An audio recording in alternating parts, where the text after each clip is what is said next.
Shalom Alaikum, Mishpachah. All glory and praise to the Creator, Yahweh, and His most humble Son, Yahweh, Bet Noon So Feet, Yahweh. Welcome back to the channel, family, as we continue our discussion in part 2 of God in the flesh on the earth. We're going to start off in the book of Genesis, chapter 11, and we're going to read a couple of verses, which is verse 5 and verse 7. Verse 5. And the Lord Yahweh came down to see the city and the tower which the children of men built. Now, family, I don't know about you, but I read between the lines.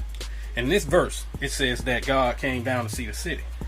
Now, as I mentioned in the previous video, that we were all taught by our false leaders that God was in the sky and looking down. So now in this verse it said he came down to see the city. So if God was up in the air looking down at everyone, why would he need to come down to the earth and see the city when he can stay up high and look down and see the city? You follow me where I'm coming from, family? So that's proof that God came down on the earth to see the city. Now, moving right along, verse 7. Now this is God, Yahweh, talking in verse 7. It said, "Go to, let us go down, and there confound their language." Now check that out. God is talking to somebody. Yahweh is talking to somebody because he said, "Go to." He ain't saying that to himself. And it says, "Let us go down." Now, that's a whole nother topic within itself. I'm not gonna cover that aspect right now. That comes at a future time. But we just dealing with the fact and proving and showing to you that God is on the earth and he's talking with someone. So we want to direct your attention to what is being said in this particular verse. So here we have it in verse 7 where God said, "Let us go down and confound their language."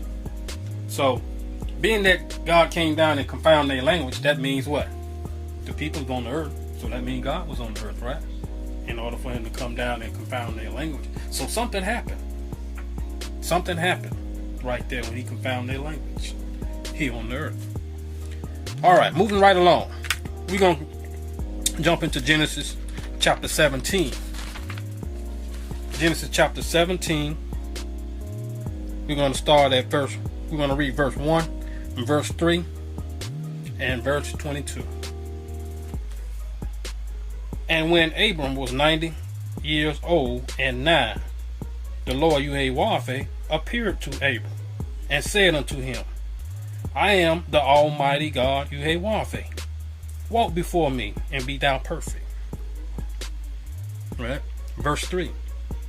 "And Abram fell on his face, and God Yahweh talked with him." Right? Now verse 22. First of all, before I go to verse 22, it was the reason why Abram bowed to the ground. Right?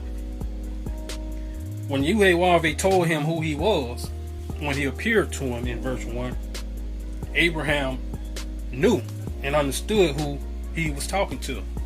And he bowed down and worshiped because he understood he was in the presence of God on the earth. Right? Moving right along, verse 22. "And he left off talking with him." Now I'm going to read it in the context of identify he and him. Verse 22.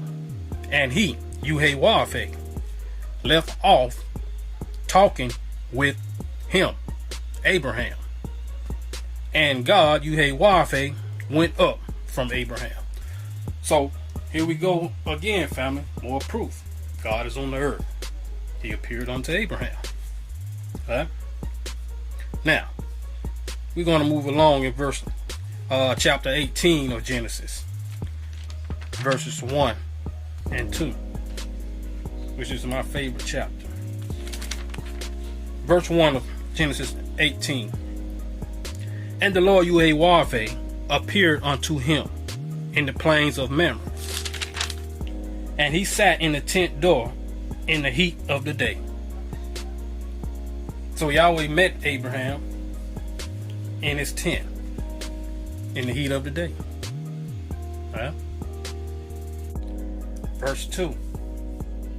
And he, Abraham, lifted up his eyes and looked, and lo, 3 men stood by him, Yahweh.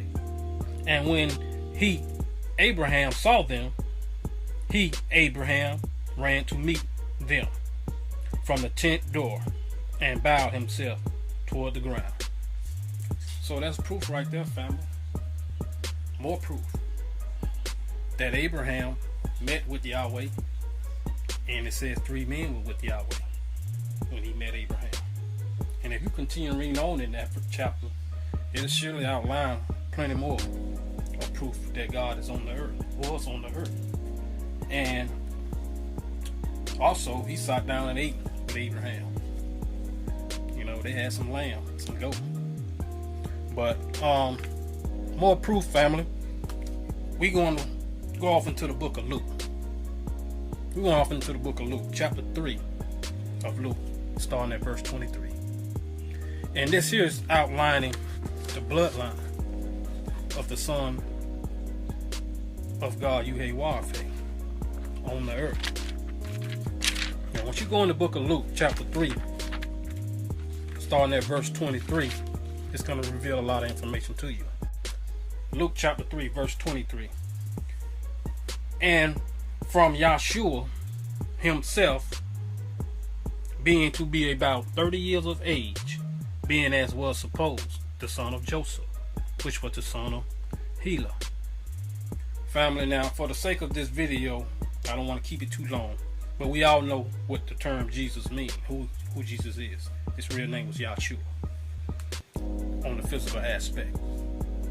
Now, continue reading on through that whole chapter of Luke 23, all the way down to the 38th verse, and you're going to find out something very interesting. It's going to take, I'm going to read it for you.